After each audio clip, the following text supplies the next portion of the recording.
మీరు ఏదో ఒక పనితోటి బయటికి వెళ్తున్నారు. మార్గ మధ్యం లోపల ఒక వ్యక్తి మిమ్మల్ని లిఫ్ట్ అడిగాడు. మీరు అతనికి లిఫ్ట్ ఇవ్వలేదు. మీ పని పైన ఫోకస్ పెడుతూ వెళ్ళిపోయారు అట్లనే. కానీ ఒక గంట అయినాక, 2 గంటలైన తర్వాత, 3 గంటలైన తర్వాత కూడా మీ మైండ్ లోపల ఆ గిల్ట్ ఫీలింగ్ పోతలేదు. ఆ వ్యక్తి నన్ను తప్పుగా అర్థం చేసుకుంటాడు కావచ్చు, నన్ను చెడ్డ వ్యక్తి అనుకుంటాడు కావచ్చు. ఆ వ్యక్తి ఎవరైనా కావచ్చు, ఒక ముఖం తెలియని స్ట్రేంజర్ అయినా కానీ వాళ్ళ గురించి, ఆ ఇన్సిడెంట్ గురించి పదే రూమినేట్ చేస్తూ ఉంటారు కొంతమంది.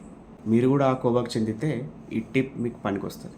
ఊహించుకోండి, మీరు ఒక బైక్ పైన ఒక ₹1,00,00,000 విలువ కలిగిన సామాను, నగలు కానీ, వజ్రాలు కానీ, లేకపోతే క్యాషే కానీ ప్లేస్ ఏ నుండి ప్లేస్ బికి తీసుకెళ్తున్నారు. ఆ మార్గం మధ్య లోపల ఎవరన్నా మిమ్మల్ని లిఫ్ట్ అడిగింది అనుకోండి, మీరు ఇస్తారా? ఇవ్వరు కదా. ఎందుకు? మీరు ఆ మనీని సేఫ్గా తన గమ్యస్థానానికి చేర్చాలి కాబట్టి, సేఫ్టీ సెక్యూరిటీ ముఖ్యం కాబట్టి లిఫ్ట్ ఇవ్వరు. అప్పుడు గిల్ట్ ఫీలింగ్ కూడా ఉండదు. నెక్స్ట్ టైం ఎప్పుడైనా ఇటువంటివి జరిగితే మీ యొక్క టైము, మీ యొక్క ఎనర్జీ, మీ దగ్గర ఉన్న రిసోర్సెస్ అవి ₹1,00,00,000 సమానమే కదా. సో మన సేఫ్టీ కోసం, మన సెక్యూరిటీ కోసం, మన మనశ్శాంతి కోసం నేను ఆ వ్యక్తికి లిఫ్ట్ ఇవ్వలేదు. లిఫ్ట్ అడిగే ఆ హక్కు ఎంత ఉందో డిక్లైన్ చేసే ఆప్షన్ కూడా నాకు అంతే ఉంది అని మన మనసుని మనం స్వాంతన చేసుకోవచ్చు. In majority of the cases when we decline someone's request for lift are tag along, our mind tend to play a game of mind reading.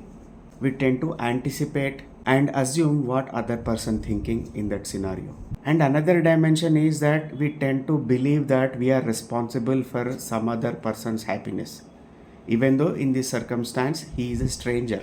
And especially people who does have this tendency of people pleasing, people who wants to be in the good books of everyone, even though they are doing everything at their own cost, they are losing their peace of mind, their time, their resources, their energy. A simple code that you need to ingrain it in your mind: a request is not an obligation. Declining someone's request is not cruelty.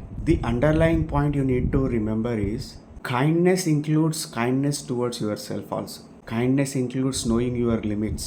It also includes conservation of energy, working on peace of mind, and being unabashedly assertive in your choices and the options that you are choosing. Take care.